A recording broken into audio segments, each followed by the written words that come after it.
Inspire, written and illustrated by Zaxton Ashford. It seems like a perfect day for Cyra. Cloudy, but not rainy. She asked her mother if she could have some free time outside, to which she said, yes, of course. She brought her sketchbook, put on her lucky hairpin, and went out the door. Cyra walked through the neighborhood before crossing into the park, met with the grass, the perfectly smooth pathways, and at the center of it all, the playground.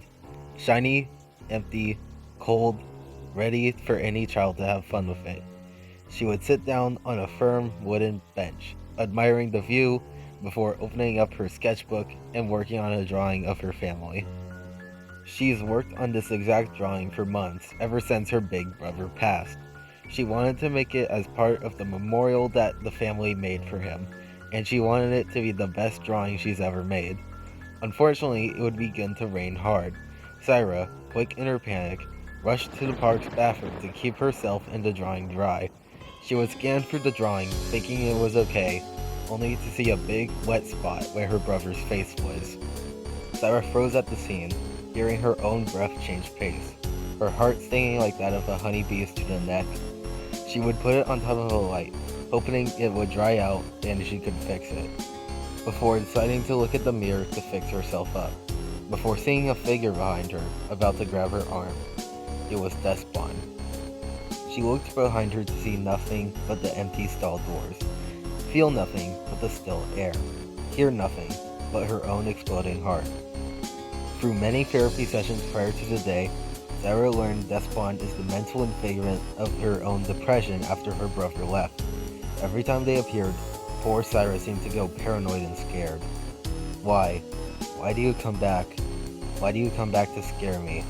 I don't need any more of you, Cyra asked in the still air, hoping to get a response from Despon. No one answered.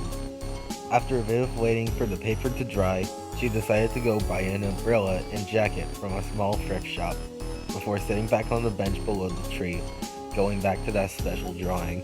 Unexpectedly, the wind picked up and blew the drawing out of her hand. No! Cyra exclaimed at the top of her lungs. She immediately dashed to the drawing just as it was about to land in a deep water puddle. She took out her hairpin and managed to clip the paper, saving it from the small pool of water. Her lucky hairpin saved her unlucky drawing.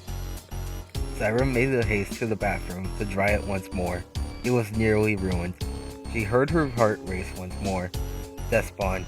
She looked up to see them right in her face, staring with their sockets, making no noise.